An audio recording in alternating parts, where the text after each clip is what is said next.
오늘 우리에게 주시는 하나님의 말씀은 사도행전 12장 20절부터 25절까지입니다.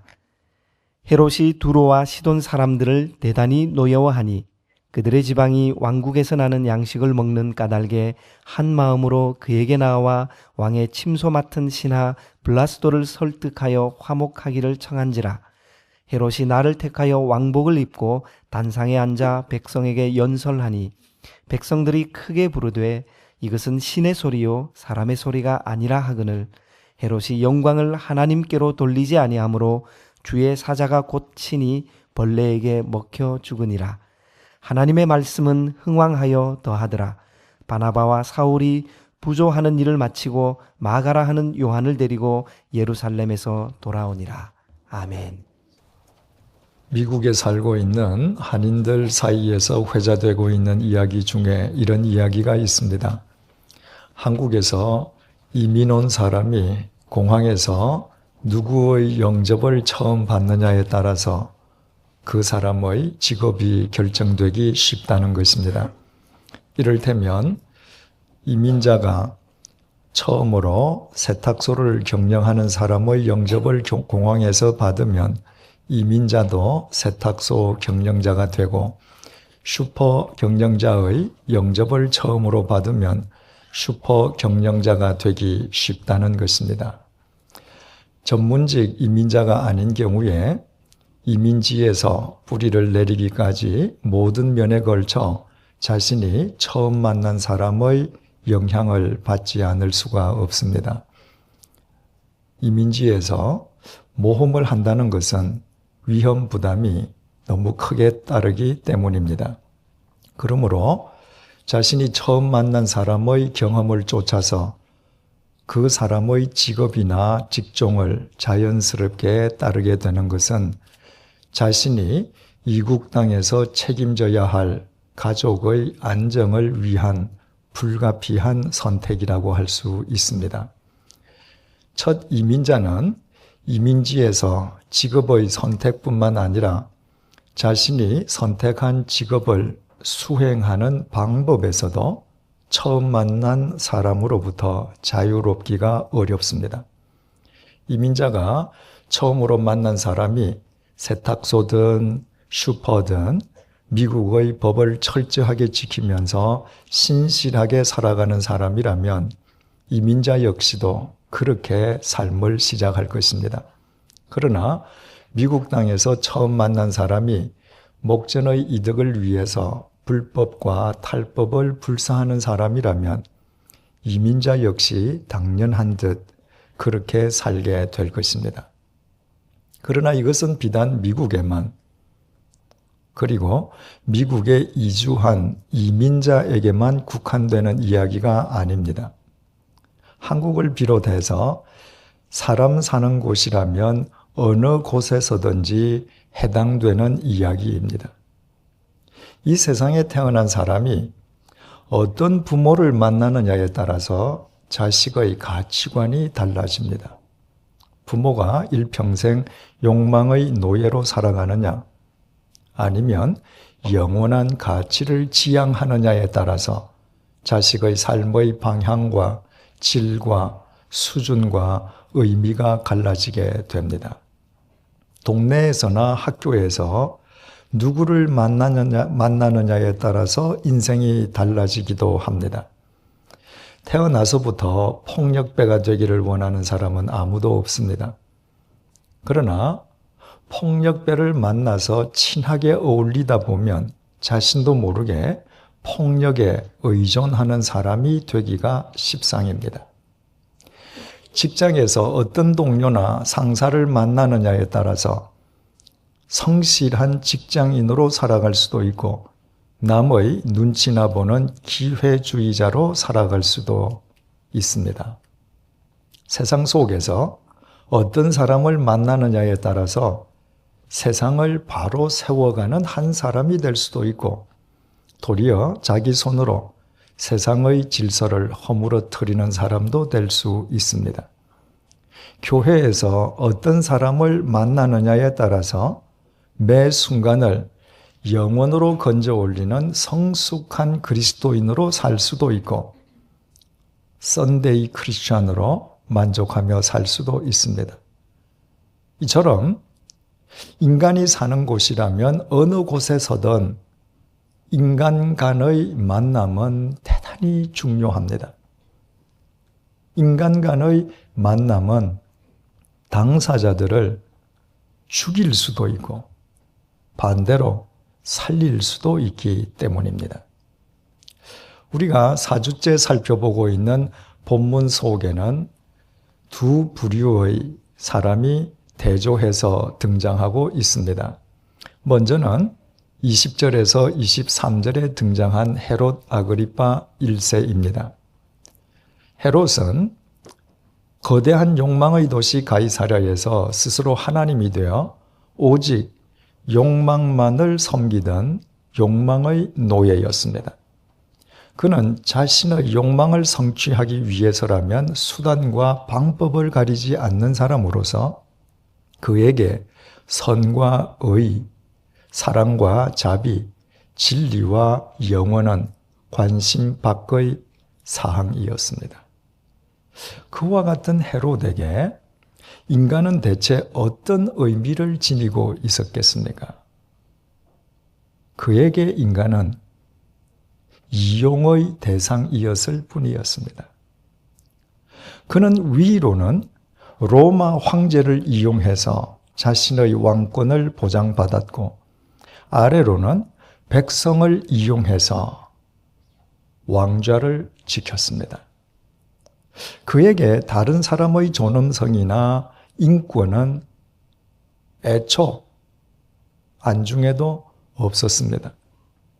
그에게 있어서 다른 사람은 자신의 욕망을 성취하기 위한 소모품에 지나지 않았습니다. 그는 유대인들의 환심을 사기 위해서 교회 지도자였던 사도 야고보를 참수형에 시켜버렸습니다. 사도 야고보가 죽어 마땅한 범죄를 저질렀거나 헤롯이 유대인들을 특별히 사랑했기 때문이 아니었습니다. 유대인들이 증오하는 교회 지도자의 목을 베어버림으로써 이방인인 이두메인으로서 유대인의 왕좌를 차지하고 있는 자신의 약점을 교묘하게 은폐하기 위함이었습니다. 헤롯은 자신의 왕권을 더욱 공고히 하기 위해서 내친김에 교회의 우두머리 격이었던 베드로마저 참수형에 처하기로 하고 투옥시켜 버렸습니다. 그러나 헤롯이 베드로를 참수형에 처하기 전날 밤 하나님께서 베드로를 감옥에서 극적으로 구출하심으로 자신의 계획이 무산되자 헤롯은 무고한 파수꾼들을 죽여버리고 말았습니다.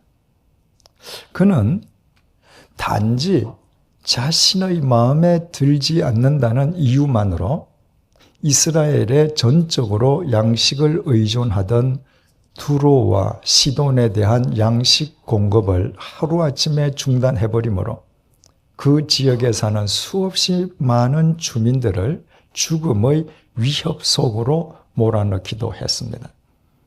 더욱이 그는 자신을 왕이라고 환호하는 박수부대의 칭송을 당연한 듯이 즐겼습니다. 이처럼 모든 인간을 자기 욕망을 위한 이용의 대상으로 삼고 있는 헤롯에게 인간과의 만남은 그 인간을 이용하기 위한 수단 이상의 의미를 지닐 수는 없었습니다. 그렇다면 헤롯이 비록 절대 권력을 장악하고 있었을 망정 그 헤롯 역시 그가 평생토록 만났던 사람들로부터 이용당하고 살았음이 틀림없습니다. 사람을 이용하려고만 하는 사람들 곁에는 바로 그 사람을 이용하려는 사람들만 포진하기 때문입니다. 헤롯은 자기 욕심을 위해 다른 사람을 이용의 대상으로 여기고 다른 사람의 목숨을 파리 목숨처럼 하찮게 여기던 포악하고 잔인하고 오만한 인간이었습니다. 그러나 그가 장악하고 있는 절대 권력으로 인해 어쩔 수 없이 헤롯 곁에 있어야 하는 사람이나 헤롯을 만나야 하는 사람에게는 그 헤롯을 이용하는 만남 이외에 그와 어떤 진지한 만남이 가능할 수 있었겠습니까? 어떤 사람은 헤롯을 이용해서 높은 벼슬을 누렸을 수도 있습니다. 어떤 사람은 헤롯을 이용해서 큰 돈을 벌었을 수도 있습니다. 어떤 사람은 헤롯을 이용해서 자신의 정적을 아무도 모르게 제거해 버렸을 수도 있습니다. 그들 모두도 헤롯을 이용하기 위해서 수단과 방법을 가리지 않았을 것입니다. 헤롯 앞에서 자주 비굴해지고 아부하기를 밥 먹듯이 하고 목적을 위해서 거짓말도 서슴지 않았을 것입니다.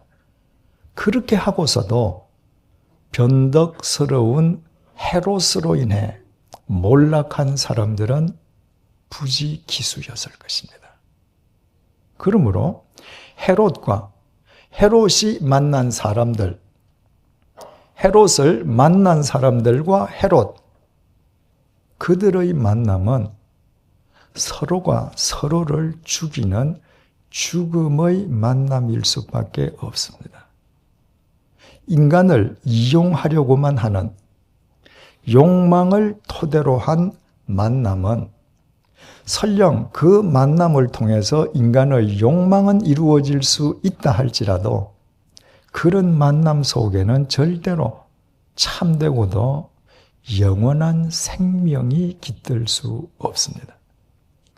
일평생 수많은 만남을 통해서 수없이 많은 사람들을 이용하면서 자신의 욕망은 성취했다 할지라도 그 결과가 공동묘지에서 고작 한 줌의 흙으로 허망하게 끝나버리는 것이라면 그런 만남은 차라리 아니 만남만 못하지 않겠습니까?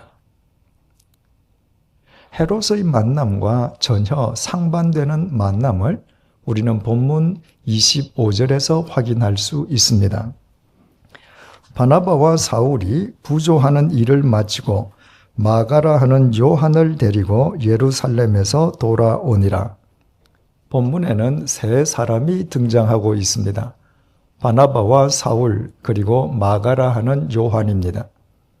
사울은 바울의 옛 이름이라고 했습니다. 그리고 마가라 하는 요한이 두 개의 이름을 지니고 있는 것은 당시 이스라엘이 로마 제국의 식민지였기에 그가 로마식 이름과 히브리식 이름을 동시에 지니고 있기 때문이라고 했습니다. 이 시간에는 그를 편의상 우리에게 잘 알려진 그의 로마식 이름인 마가라고만 부르도록 하겠습니다. 안디옥 교회 교인들은 대흉년을 당한 예루살렘 교회 교인들을 위해 모금한 구제금을 바울과 바나바로 하여금 예루살렘 교회를 직접 찾아가서 전하도록 했습니다. 그 임무를 완수한 바울과 바나바가 안디옥으로 귀환하면서 마가라는 청년을 대동했음을 본문 25절이 밝혀주고 있습니다. 우리는 세 사람이 등장하고 있는 본문 25절 속에서 세 사람 이상의 만남을 확인할 수 있게 됩니다. 첫째는 바울과 바나바의 만남입니다. 다메섹 도상에서 극적으로 회심한 바울이 몇 년 후에 예루살렘으로 되돌아갔을 때 예루살렘의 그리스도인들은 바울의 회심을 전혀 믿어주지 않았습니다. 교회를 박해하던 바울의 전력을 알고 있는 예루살렘의 그리스도인들은 바울의 회심을 교회를 일망타진하기 위한 위장 전술로 여기고 있었습니다. 그때 바울의 회심의 진정성을 보증해 주었던 사람이 바나바였습니다. 그 이후에 바울이 고향 다소에서 마치 실패자처럼 무려 13년 동안 칩거해야만 했을 때 목회 경험이 전무한 바울을 안디옥 교회의 공동 목회자로 불러낸 사람이 바로 바나바였습니다. 바울의 일생 중에서 바나바와의 만남이 없었더라면 바울은 우리에게 알려진 바대로의 위대한 사도 바울이 절대로 될 수 없었을 것입니다. 바울에게 있어서 바나바와의 만남은 그 정도로 절대적이었습니다. 그런 만큼 그 만남은 바나바에게도 절대적이었습니다. 바나바를 만난 바울이 세계의 역사를 뒤바꾸어 놓는 위대한 사도가 되었기에 그 바울을 보증하고 목회자로 불러낸 바나바 역시도 사도행전의 주요 인물로 부상할 수 있었습니다. 두 번째는 바울과 바나바 그리고 마가의 만남입니다. 당시 예루살렘은 초대교회의 총본거지로서 어느 곳보다 많은 그리스도인들이 그곳에 있었습니다. 그런데 예루살렘의 그 많은 그리스도인들 가운데에 바울과 바나바는 유독 청년 마가를 선택해서 안디옥으로 대동해 갔습니다. 마가는 바나바의 사촌 동생이었기에 바울과 바나바가 마가를 유독 선택한 것은 바나바와의 혈연 관계 때문일 것이라고 생각할 수도 있습니다. 그러나 세상 사람들이 단지 사촌지간이라는 이유만으로 무조건 믿는 것은 결코 아닙니다. 오히려 다른 사람보다 더 잘 알 수 있는 사촌지간이기에 더 불신하는 경우도 허다합니다. 중요한 것은 바울과 바나바가 그 많은 예루살렘 그리스도인들 가운데에 마가를 선택한 이유가 아니라 그 만남의 결과입니다. 그 만남으로 인해서 이미 우리가 잘 알고 있는 것처럼 마가는 바울과 바나바의 첫 번째 선교 여행의 수행자가 되었고 그 이후에는 복음서인 마가복음의 기록자가 되었습니다. 첫 번째 선교 여행 시 마가의 경솔했던 행동으로 인해서 한동안 바울과 마가의 관계가 소원해지기도 했지만 나중에 마가는 바울에게 유익한 동력자가 되었습니다. 그 자랑스러운 사촌동생 마가로 인해 그를 선택한 사촌형 바나바가 얼마나 큰 긍지를 느꼈을 것인지는 능히 짐작할 수 있습니다.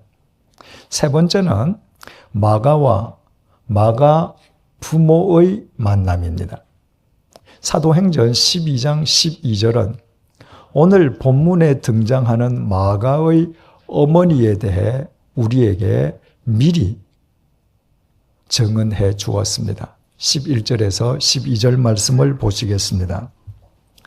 이에 베드로가 정신이 들어 이르되 내가 이제야 참으로 주께서 그의 천사를 보내어 나를 헤롯의 손과 유대 백성의 모든 기대에서 벗어나게 하신 줄 알겠노라 하여 깨닫고 마가라 하는 요한의 어머니 마리아의 집에 가니 여러 사람이 거기에 모여 기도하고 있더라.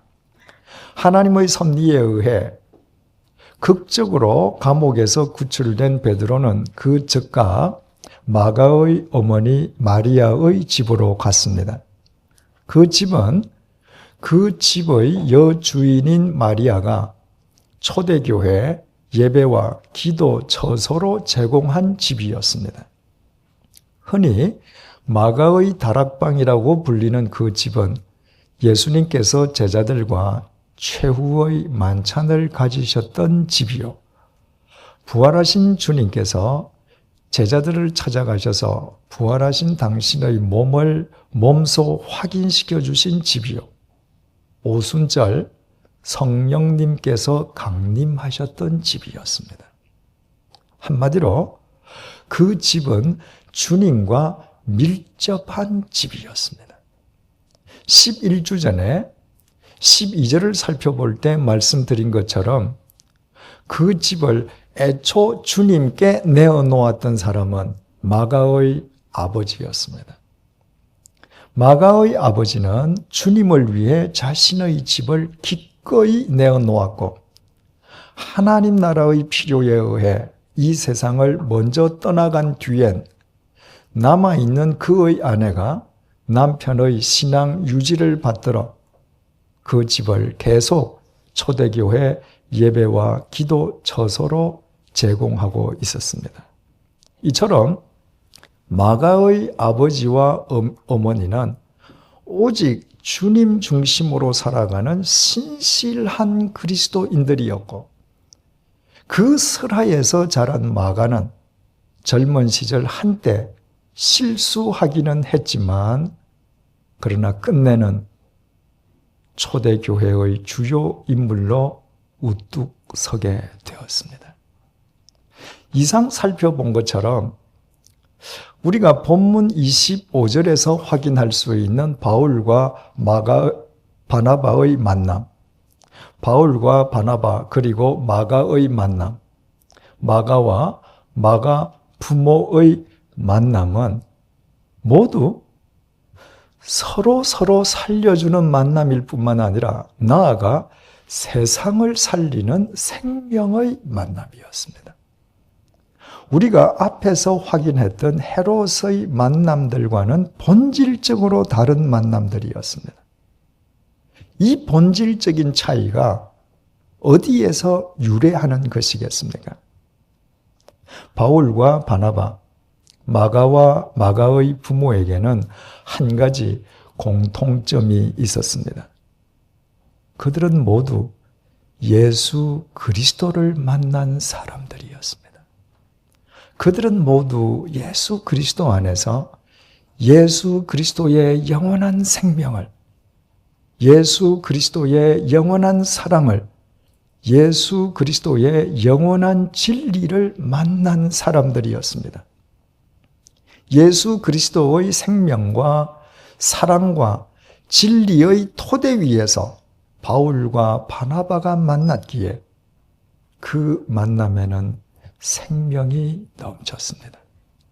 예수 그리스도의 생명과 사랑과 진리의 토대 위에서 바울과 바나바 그리고 마가가 만났기에 그 만남 속에는 사랑이 충만했습니다.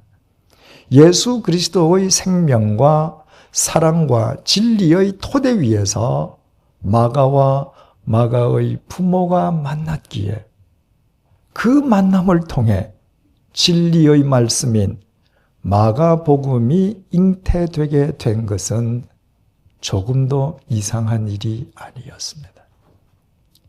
그 모든 것은 주님과의 만남을 떠나서는 결코 있을 수 없는 일들이었습니다.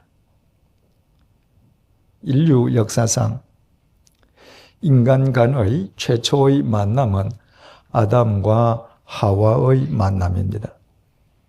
그러나 그들이 하나님의 말씀을 외면했을 때 아담과 하와의 만남은 서로 상대를 죽음으로 이끌어내리는 죽음의 만남에 지나지 않았습니다.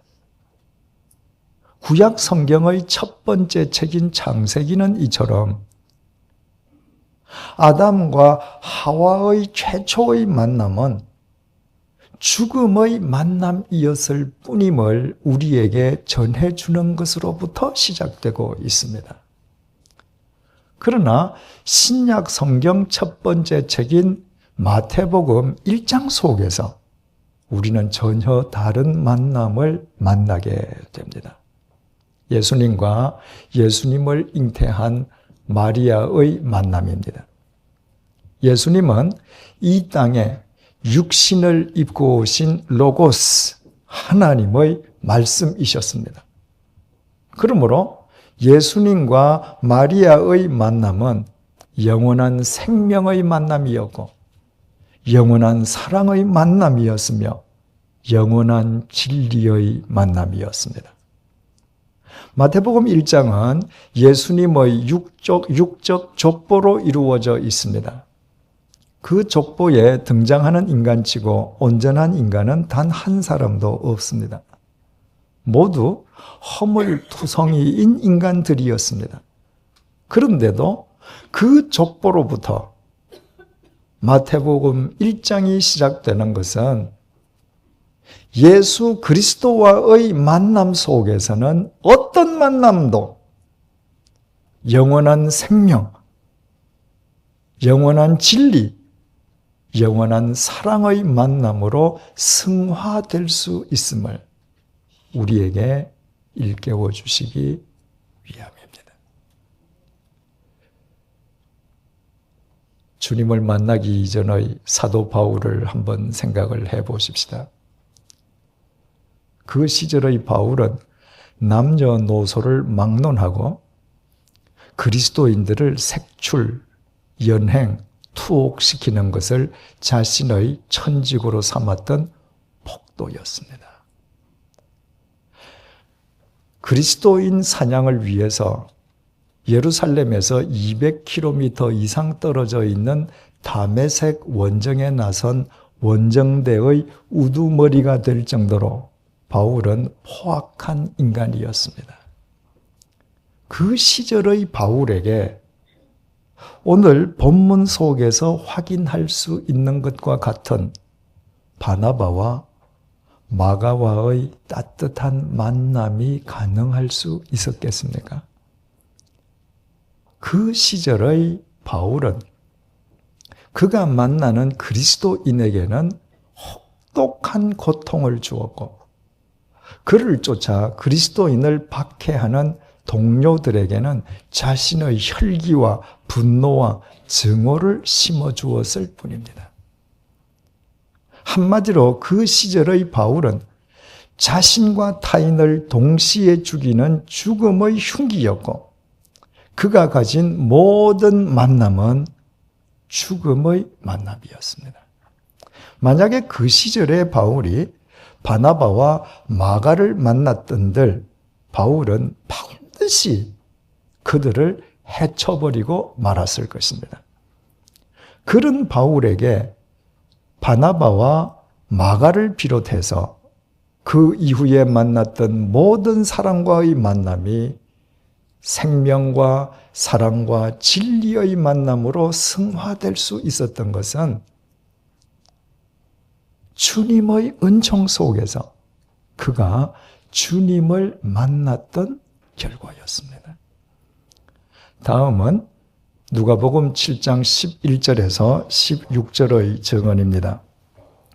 그 후에 예수께서 나인이란 성으로 가실새 제자와 많은 무리들이 동행하더니 성문에 가까이 이르실 때에 사람들이 한 죽은 자를 메고 나오니 이는 한 어머니의 독자요 그의 어머니는 과부라.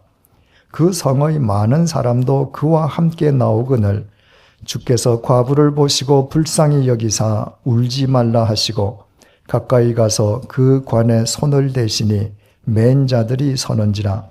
예수께서 이르시되 청년아 내가 네게 말하노니 일어나라 하시매 죽었던 자가 일어나 앉고 말도 하거늘 예수께서 그를 어머니에게 주시니 모든 사람이 두려워하며 하나님께 영광을 돌려 이르되 큰 선지자가 우리 가운데 일어나셨다 하고 또 하나님께서 자기 백성을 돌보셨다 하더라. 나인성 과부의 젊은 외아들이 죽었습니다. 과부에게 외아들이라면 그 과부의 모든 것이지 않습니까?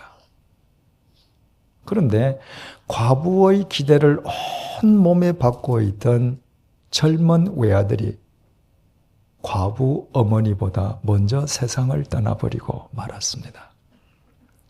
외아들의 장례를 치르기 위해서 흐느끼며 외아들의 관을 뒤쫓는 과부 어머니의 비통한 심정을 어찌 이루 다 표현할 수 있겠습니까? 마침 그 과부를 불쌍하게 여기신 주님께서 외아들의 시신이 들어있는 관 위에 손을 얹으시고 말씀하셨습니다.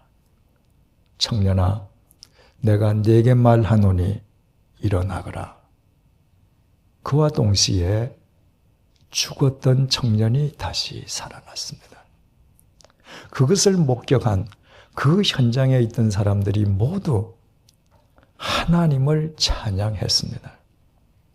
자신들의 두 눈으로 죽은 사람이 살아나는 기적을 생생하게 목격했기 때문이었습니다.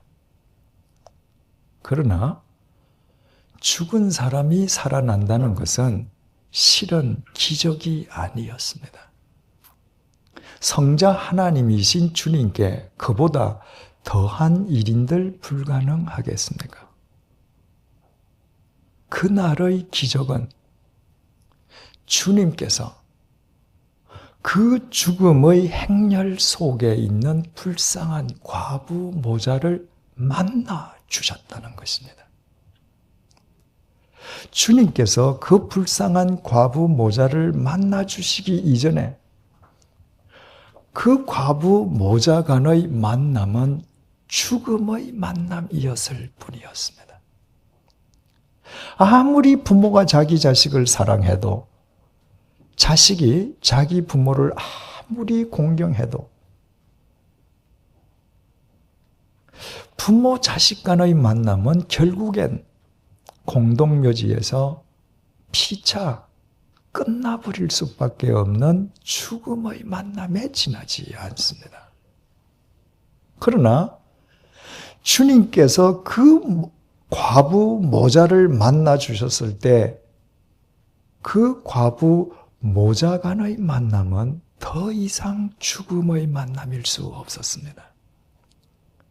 주님 안에서 새 생명을 얻은 외아들이 과부 어머니를 다시 만났을 때, 과부가 잃었던 외아들을 주님 안에서 다시 만났을 때, 그들의 만남은 영원한 생명과 사랑과 진리의 만남으로 승화되지 않았겠습니까? 오직 주님과의 만남 속에서만 가능할 수 있는 일이었습니다. 사랑하는 교우 여러분, 사람들은 모든 것을 과학적인 결과와 수치로만 증명하기를 원하는 오늘을 가리켜서 기적 부재의 시대라고 말들 합니다. 그러나 이 시대에도 기적은 있습니다.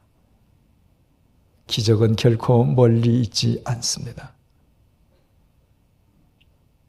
주님께서 나 같은 죄인을 직접 찾아오셔서 나를 먼저 만나 주셨다는 것이 기적입니다. 주님께서 이 기적을 베풀어 주시지 않았던들 나 같은 죄인은 결코 이 자리에 있지 못할 것입니다. 우리는 모두 이 기적 속에 있는 사람들입니다. 이 기적을 외면하지 마십시다. 날마다 이 기적 속에 살아가십시다. 이 기적적인 만남 속에서만 우리의 모든 만남은 죽음의 만남에서 탈피될 수 있습니다. 주님과의 만남 속에서만 사랑하는 우리 가족 간의 만남은 공동묘지를 뛰어넘는 영원한 생명의 만남으로 승화될 수 있습니다. 주님과의 만남 속에서만 이웃과의 만남 속엔 참된 사랑이 넘칠 수 있습니다. 주님과의 만남 속에서만 세상과의 만남은 비로소 진리로 수놓아질 수 있습니다. 우리에게 이 기적적인 만남을 주시기 위해 이 시간에도 주님께서는 말씀으로 우리를 찾아오셔서 지금 우리 가운데 계십니다. 기도하시겠습니다. 지금까지 우리의 만남들은 헤롯의 만남들과 다르지 않았습니다. 피차 이용하기 위한 그 동안의 만남들을 통해 설령 우리의 욕망이 성취되었다 한들 그 만남들은 아담과 하와의 만남처럼 자신과 타인의 생명을 동시에 갉아먹는 죽음의 만남들에 불과했습니다. 그럼에도 어리석은 우리를 버리시지 않고 오늘도 주님께서 우리를 만나주시는 기적을 베풀어 주시기 위해 지금 우리 가운데 임해 계심을 감사합니다. 이 기적을 외면하는 어리석은 헤롯이 되지 않도록 도와주십시오. 오직 주님의 말씀을 통해 이 기적적인 만남 속에서 사람들과의 만남을 꾀하는 지혜로운 바울과 바나바 그리고 마가와 마가의 부모가 되게 인도해 주십시오. 주님과의 기적적인 만남으로 인해 우리의 만남들이 신약 성경의 첫 장인 마태복음 1장으로 엮어지게 해 주십시오. 가족 간의 만남에 주님의 영원한 생명이 넘쳐나게 해 주십시오. 이웃과의 만남에 주님의 사랑이 충만하게 해 주십시오. 세상과의 만남이 주님의 진리로 수놓아지게 도와주십시오. 그래서 우리의 모든 만남들이 또 하나의 기적으로 승화되게 해 주십시오. 사람 간의 만남을 통해 역사하시는 예수 그리스도의 이름으로 기도드립니다. 아멘.